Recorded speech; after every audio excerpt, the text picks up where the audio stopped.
భారతదేశ ప్రజలకు ప్రభువైన యేసుక్రీస్తు నామములో అందరికి వందనాలు, శుభాలు, దైవాశీస్సులు. గడిచిన దినాల్లో కొన్ని రోజుల క్రితం ఢిల్లీలో లా యూనివర్సిటీలో ఒక మీటింగ్ జరిగింది. ఆ మీటింగ్కి సుప్రీంకోర్టు జడ్జెస్, అడ్వకేట్స్, లా స్టూడెంట్స్ ఆ మీటింగ్స్లో పాల్గొనడం జరిగింది. అయితే ఈ లా యూనివర్సిటీలో జరిగిన ఈ మీటింగ్లో సుప్రీంకోర్టు జడ్జి కోటేశ్వర శర్మ గారు కొన్ని కీలకమైన వ్యాఖ్యలు చేయడం జరిగింది. మన భారతదేశం ఒక లౌకిక దేశమని, ఇది భారతదేశమే కానీ హిందూ దేశం కాదు, భారతదేశానికి ఏ మతాన్ని ఆపాదించడానికి లేదు అని కోటేశ్వర శర్మ గారు యూనివర్సిటీలో జరిగిన మీటింగ్లో అనేక మంది సుప్రీంకోర్టు జడ్జెస్ ముందు, లాయర్స్ ముందు, అలాగే స్టూడెంట్స్ ముందు ఆయన వ్యాఖ్యలు చేయడం జరిగింది. భారతదేశంలో 1976లోనే సెక్యులర్ అనే పదాన్ని 42వ సవరణ ద్వారా దాన్ని సెక్యులర్ అనే పదాన్ని చేర్చడం జరిగింది. ఆనాటి నుంచి ఈనాటి వరకు మన భారతదేశం సెక్యులర్ స్టేట్. ఒకసారి నేను స్క్రీన్ మీద ఒక స్క్రీన్ షాట్ పెడతాను. కోటేశ్వర శర్మ గారు దీని విషయం ఏం మాట్లాడారో మీరు చూడండి.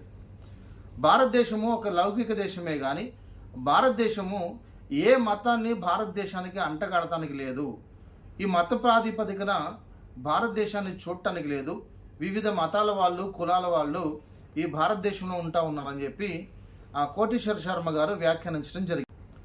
దయచేసి విజ్ఞాన వారందరూ గమనించాలి. ఈరోజు భారతదేశంలో చాలా మత కలవలు జరుగుతూ ఉన్నాయి. హిందుత్వం పేరిట మారణ హోమాలు జరుగుతూ ఉన్నాయి. అయితే విషయానికి వస్తే ఇది మాది హిందూ దేశం, మేము హిందువులు, మిగతా వాళ్ళు ఎవరైనా సరే మన భారతదేశంలో ఉండకూడదని ఒక మత ఉన్మాద క్రియలు మన భారతదేశంలో జరుగుతూ ఉన్నాయి. రాజ్యాంగబద్ధంగా మన భారతదేశానికి 1976లోనే లౌకిక రాజ్యం అనే పదాన్ని 42 అమెండ్మెంట్ ద్వారా చేర్చడం జరిగింది. కానీ కొంతమంది మతోన్మాద శక్తులు రాజకీయ లబ్ధి కోసం భారతదేశానికి ఒక మతాన్ని అంటగడుతూ ఇలాంటి వ్యాఖ్యలు చేయడం జరిగింది. ఇంకొక విషయానికి వస్తే 2015లో హిందూ అనే పదానికి అర్థమే లేదని కేంద్ర హోంశాఖ తేల్చేసింది. ఎందుకంటే నేను మీకు స్క్రీన్ మీద ఒక స్లిప్ పెడతాను, స్క్రీన్ మీద ఒక స్క్రీన్ షాట్ పెడతాను, మీరు దయచేసి చూడండి. న్యాయపరంగా హిందూ పదానికి నిర్వచనం తెలియదని కేంద్ర హోంశాఖ తేల్చింది. హిందూ పదం నిర్వచనం చెప్పాల్సిందిగా మధ్యప్రదేశ్కు చెందిన చంద్రశేఖర్ గౌర్ అనే వ్యక్తి సమాచార హక్కు చట్టానికి చేసుకున్న దరఖాస్తును బదులిస్తూ హోంశాఖపై పై విధంగా స్పందించింది. ఈ పదానికి సంబంధించిన ఎలాంటి సమాచారం లేదని పౌర సంబంధాల శాఖ అధికారి పేర్కొన్నట్లుగా కేంద్రం తెలిపింది. ఎలాంటి నిర్వచనం లేనప్పుడు ఫలానా వర్గం వారి హిందువులని ఎలా నిర్ధారిస్తారని, దేశంలో హిందువులు మెజారిటీగా ఉన్నారని ఎలా చెప్తారని గౌర్ ప్రశ్నించారు. ఇప్పుడు మనం గమనిస్తే ఖచ్చితంగా ఇది హోంశాఖ, కేంద్ర హోంశాఖ వారే ఈ హిందూ అనే పదానికి అర్థం లేదని వాళ్ళే తేల్చి చెప్పారు.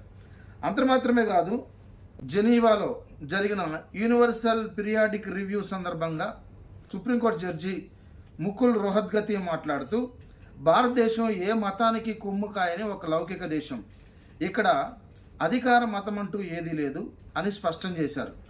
మైనారిటీల హక్కులను కాపాడటం భారత రాజ్యాంగం యొక్క ప్రధాన ఉద్దేశమని ఆయన పేర్కొన్నారు.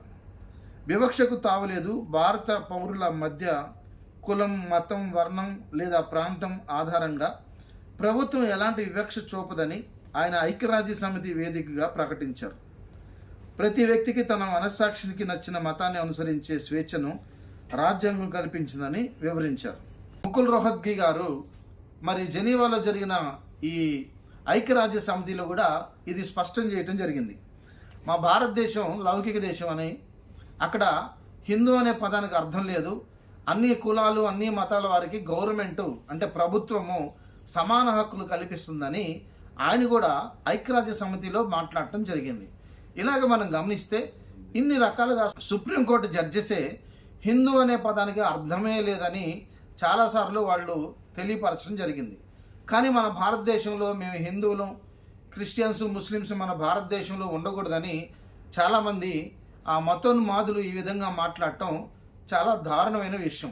మినిస్ట్రీ ఆఫ్ హోమ్ అఫైర్స్ వాళ్ళు ఇచ్చింది ఏంటంటే, the chief secretaries all state government union territories administration subject ఏంటంటే no need to avoid the use of term Hindu in respect of Indian in official communications and institutions by order dated 11/12/1995 అంటే 11/12/1995లో the honourable supreme court the government mandated that the word Hindu is not a religion, it is a word of గాలి గలోచ్.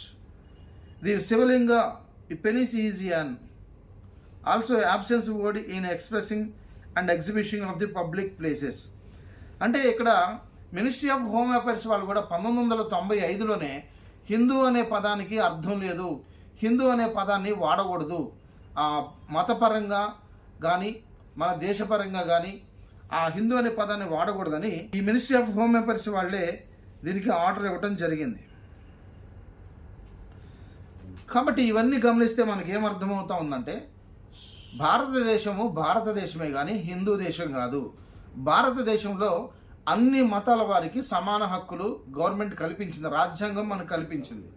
రాజ్యాంగం మనకు కల్పించిన హక్కుల్ని అందరూ సమానంగానే వర్తిస్తాయి.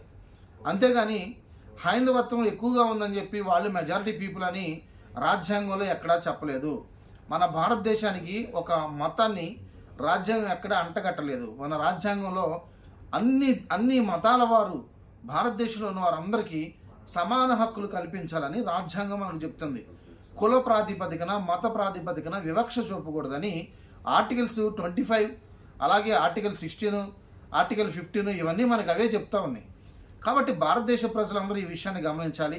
ఈరోజు మరి కోటేశ్వర శర్మ గారు ఇచ్చిన స్టేట్మెంటు బట్టి చాలా సంతోషం.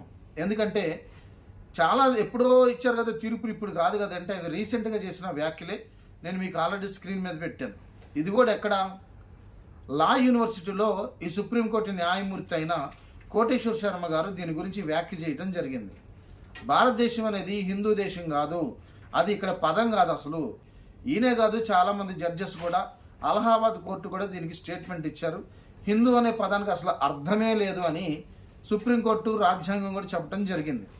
అలాగే రీసెంట్గా మతోన్మాది అయిన చిన్నజీయర్ స్వామి కూడా హిందూ అనే పదం అంటే దౌర్భాగ్యుడు అనే అర్థమని చిన్నజీయర్ స్వామి కూడా చెప్పడం జరిగింది.